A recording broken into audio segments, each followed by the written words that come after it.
mes chers étudiants. Aujourd'hui, nous allons aborder un nouveau chapitre.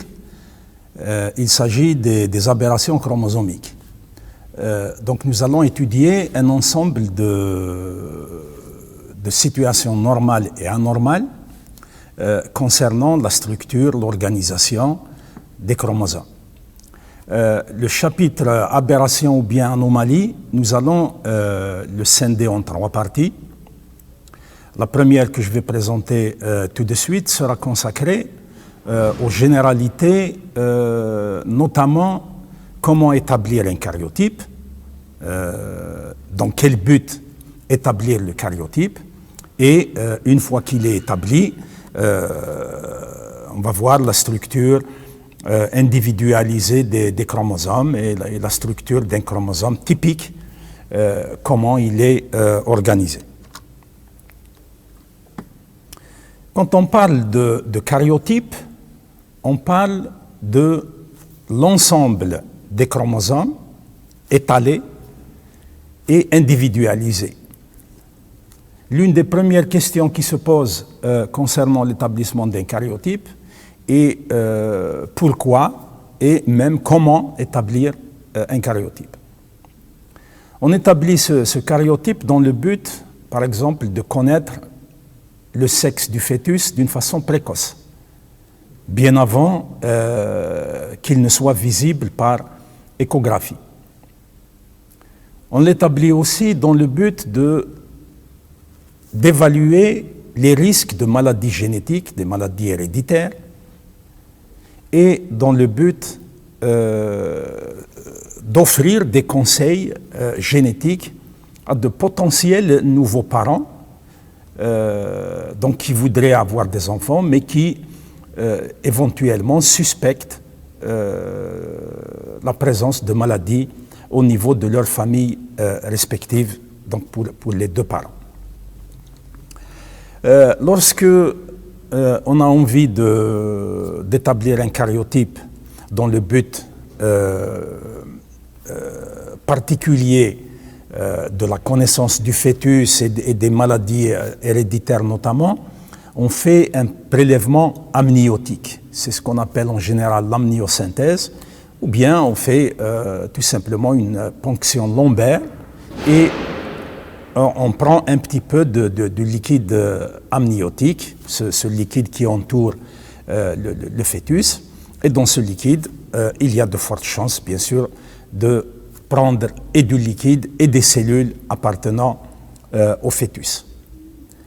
Chez les adultes, on fait un prélèvement sanguin, donc une dizaine de millilitres de sang veineux pour par la suite faire une culture cellulaire. D'abord, avant de rentrer dans le vif du sujet, comment établir un karyotype, j'aimerais donner quelques petites définitions concernant ces chromosomes et ce karyotype. Donc le karyotype, c'est le lot complet des chromosomes métaphasiques. C'est à ce moment-là que les chromosomes sont bien visibles, bien individualisés, relativement bien séparés les uns des autres. Et c'est à ce moment-là qu'on établit le karyotype. Lorsqu'on regarde l'espèce humaine, par exemple, le nombre diploïde de chromosomes est de 46. L'espèce la plus apparentée, le chimpanzé, possède 48 chromosomes.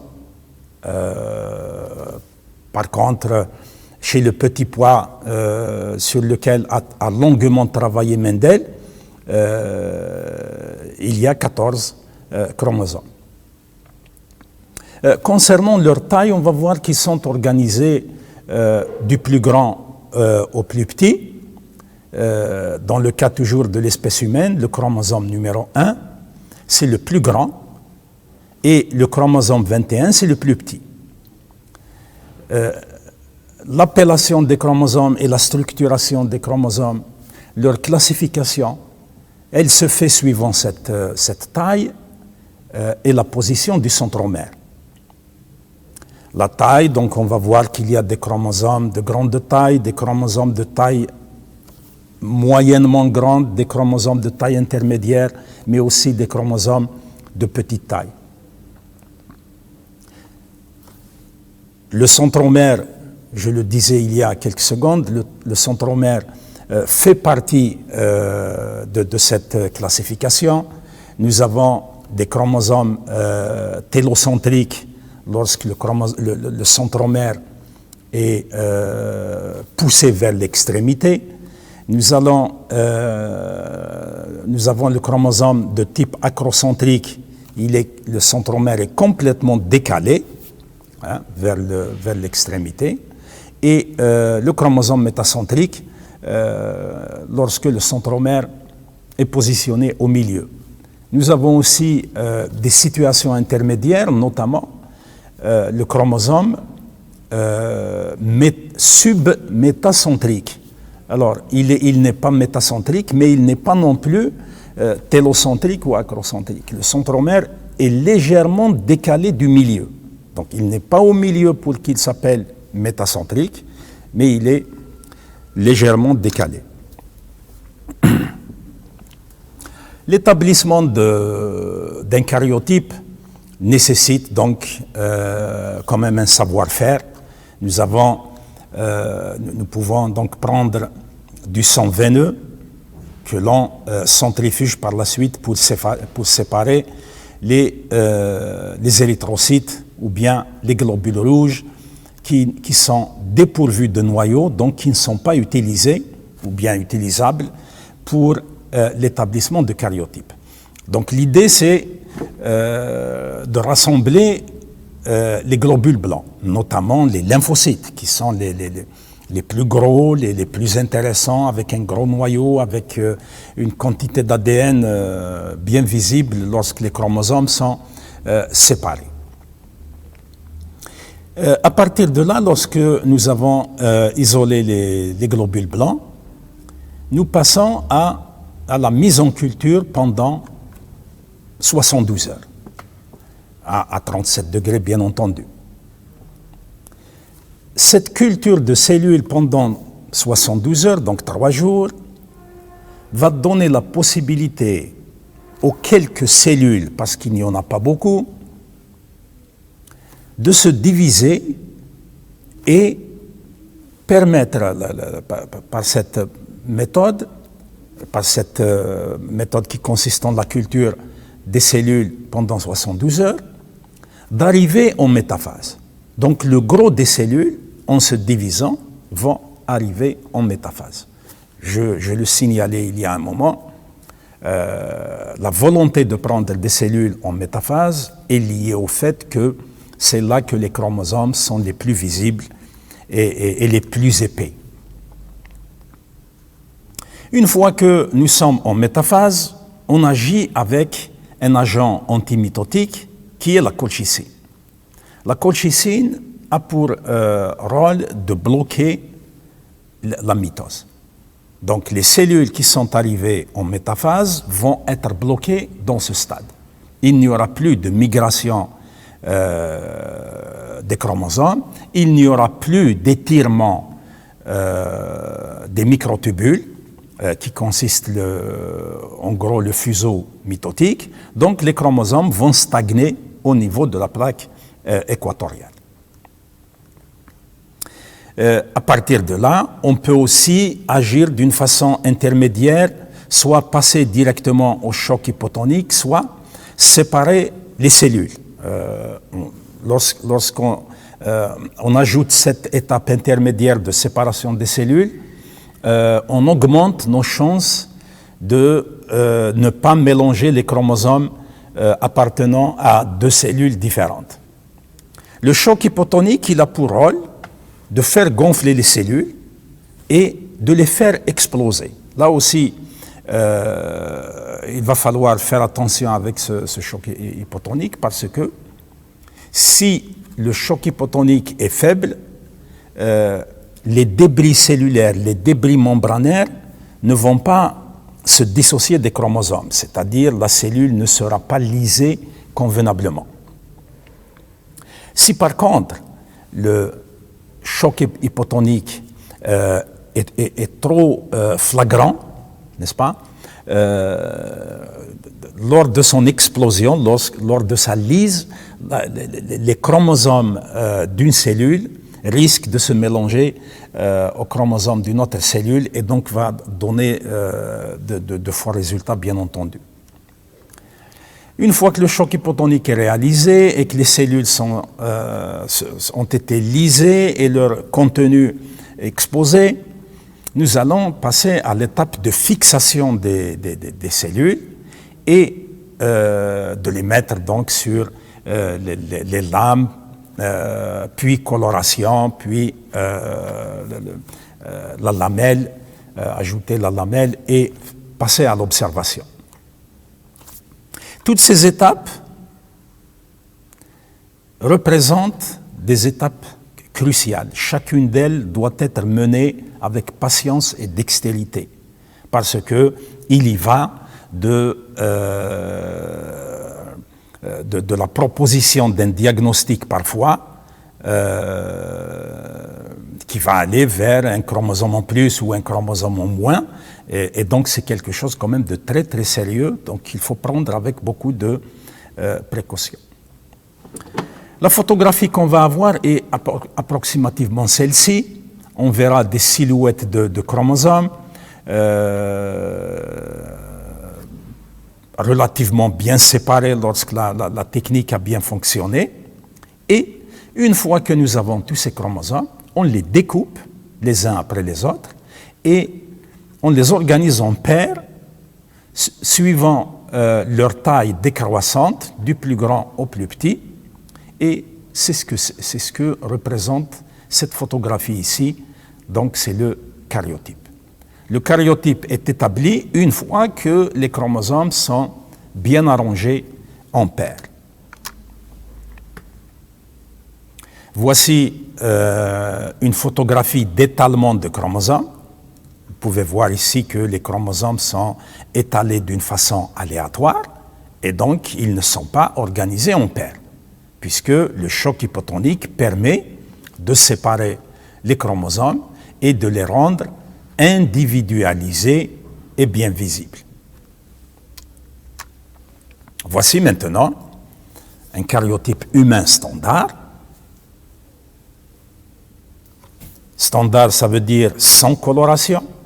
Donc ce que l'on voit ici, c'est des silhouettes de chromosomes, la paire 1, la paire 2 et la paire 3, qui sont des chromosomes de grande taille, même si le chromosome 1 est légèrement supérieur, plus grand au chromosome 2, celui-là même qui est légèrement plus grand que le chromosome 3.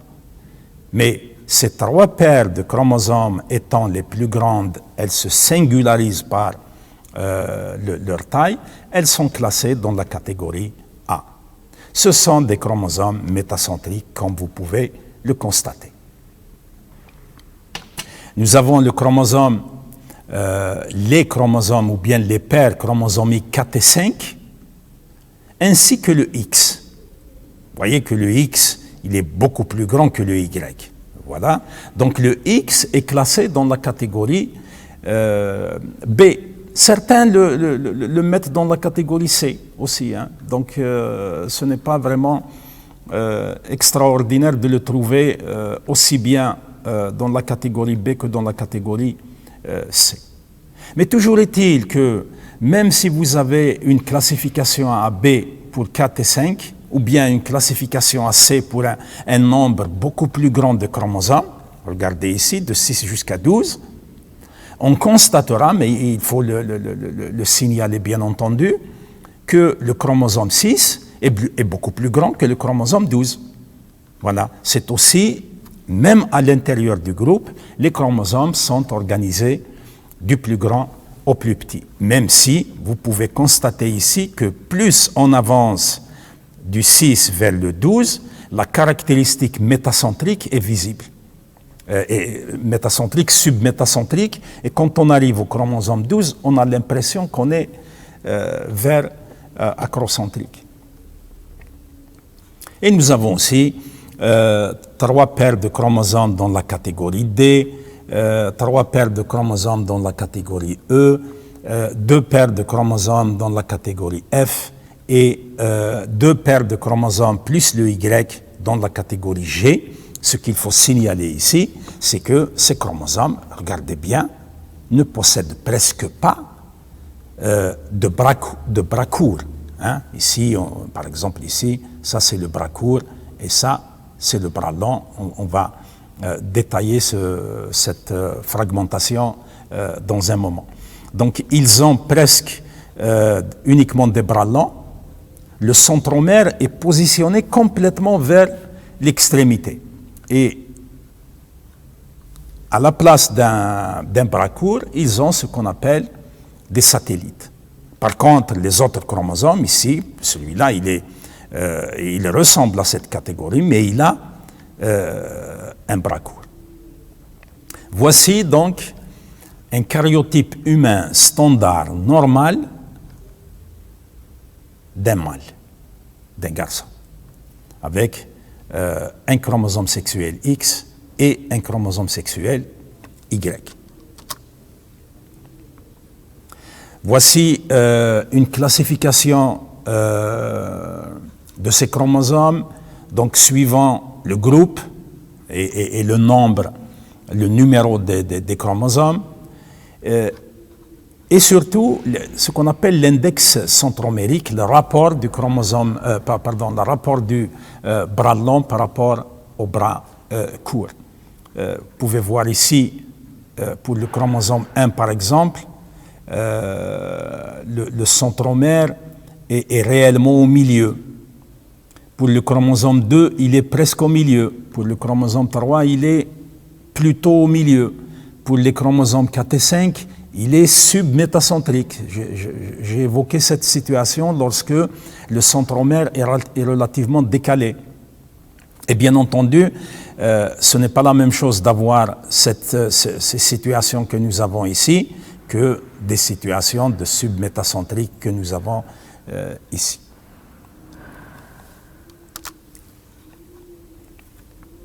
Les chromosomes qu'on a vus jusqu'à présent dans le karyotype précédent étaient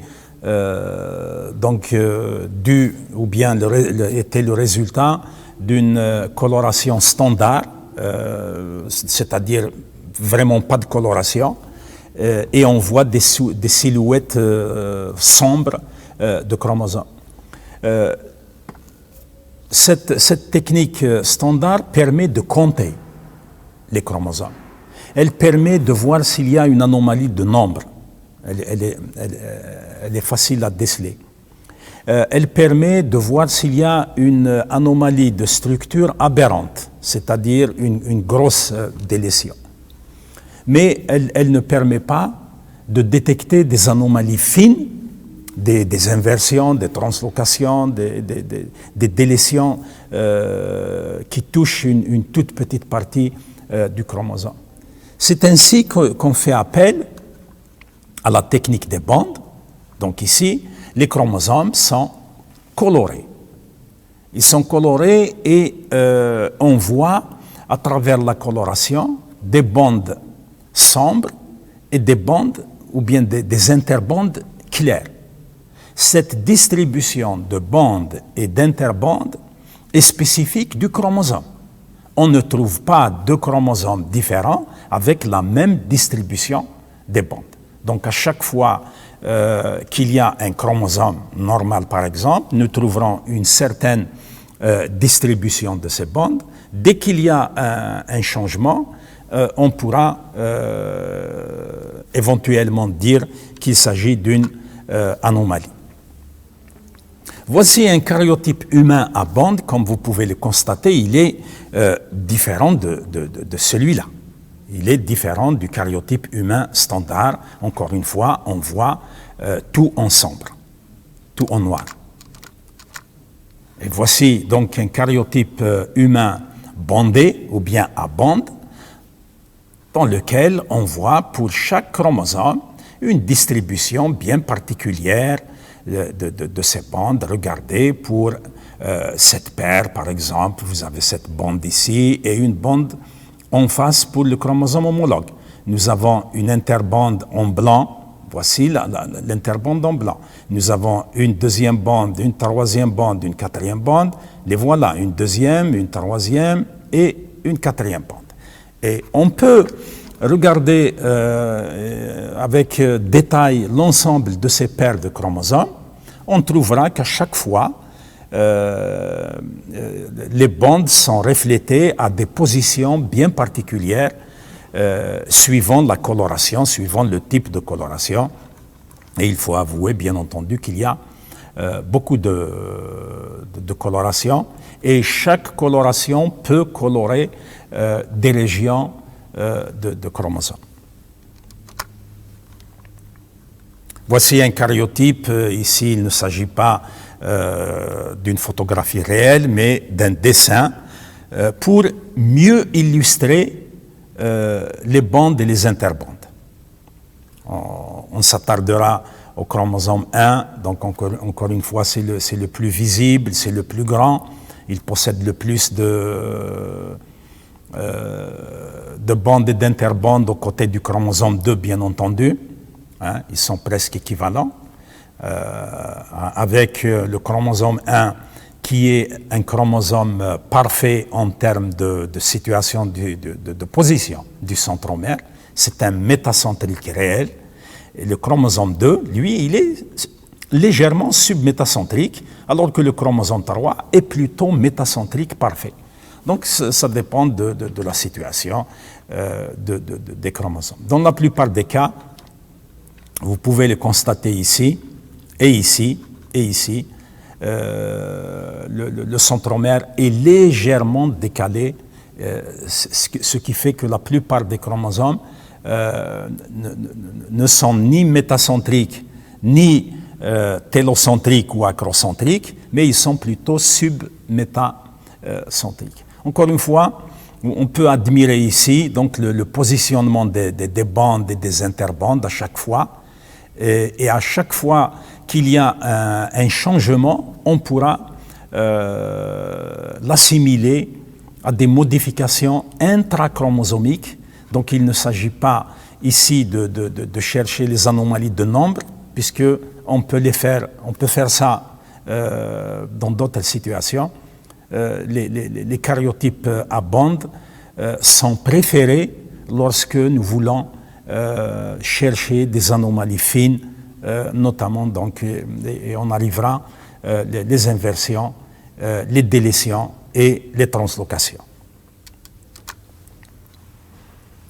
Voici la structure fine d'un chromosome maintenant, et dans ce cas on a pris l'exemple du chromosome X.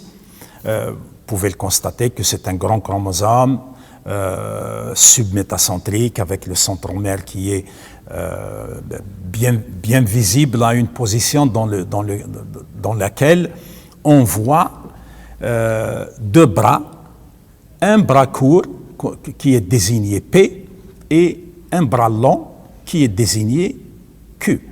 Donc, déjà la première séparation, la première distinction morphologique, c'est celle qui consiste à localiser le centromère et regarder s'il y a un chromosome, plutôt une partie qui est plus grande que l'autre, dans le but d'appeler la petite partie le bras court, désigné P, et l'autre, le bras long, désigné Q. À partir de là, on s'enfonce vers le détail. Le chromosome est divisé en régions. Par convention, les chromosomes sont partagés en régions 1, 2, à partir du centromère vers le bas, 1, 2, à partir du centromère vers le haut pour le deuxième bras. Par la suite, on compte les bandes. La même chose. À partir du centromère, on compte pour une région et on compte pour une deuxième région, que ce soit pour le bras long ou bien pour le bras court. Pour la région 1, on compte les bandes 1, 2 et 3, les voilà. Et pour la deuxième région, on compte aussi les bandes. à l'intérieur, on peut compter maintenant les sous-bandes. Il y a des moments où, lorsque la coloration est nette et que lorsque la coloration est différentielle, il est possible, dans cette grande bande par exemple, de trouver des sous-bandes. Et lorsque vous avez maintenant cette appellation P2, 2.3, ça veut dire tout simplement qu'il s'agit du bras court, le P, de la deuxième région, 2, de la deuxième bande et de la troisième sous-bande. Donc si je veux donner une position ou bien un positionnement à une partie d'un gène ou bien à un fragment chromosomique, je peux dire qu'il est localisé dans la quatrième sous-bande, de la deuxième bande, de la troisième région, du bras court, du chromosome numéro 6, par exemple. J'écris P2, 2.3 et je le lis à partir de l'extrémité finale, c'est-à-dire la troisième sous-bande de la deuxième bande de la deuxième région du bras court du chromosome X. Voilà, j'arrive au terme de cette première séance qui, je voulais qu'elle soit consacrée uniquement à l'établissement d'un karyotype, comment l'établir, et la structure globale d'un chromosome. Qu'est-ce qu'il faut retenir de cette première partie avant de passer aux anomalies? La première des choses, c'est de retenir comment établir un karyotype à partir de cellules sanguines, d'un prélèvement sanguin, ou bien à partir d'un liquide amniotique. Et comme on obtient très peu de cellules au début, il va falloir passer par une culture cellulaire. Dans la culture cellulaire, il faut faire aboutir les chromosomes à la métaphase. C'est à ce moment-là qu'ils sont les plus visibles et les plus condensés, et c'est à ce moment-là qu'ils sont bien séparés, alors que dans les phases précoces de la division cellulaire, les chromosomes sont toujours filamenteux, donc difficiles à visualiser. À partir de là, on provoque l'arrêt mitotique, on stoppe la division cellulaire pour qu'elle s'arrête à 72 heures, c'est-à-dire le gros des cellules arrivées en métaphase, c'est ce que l'on souhaite le plus, et agir avec un choc hypotonique pour casser les cellules, pour liser les cellules et faire exploser ces chromosomes. Une fois qu'ils sont exposés, on peut les colorer différentiellement, on peut agir avec plusieurs colorations pour arriver à un chromosome bondé. Une fois tout ça réalisé, on organise les chromosomes en paires et on les étale sous forme de karyotypes. Et c'est maintenant qu'on peut scrutiner un à un les chromosomes, paire par paire, individuellement, pour déjà compter s'il y a 46 chromosomes ou pas. Donc, déjà dire qu'il s'agit d'un karyotype normal ou bien d'un karyotype avec anomalie de nombre, la plus facile à diagnostiquer rapidement.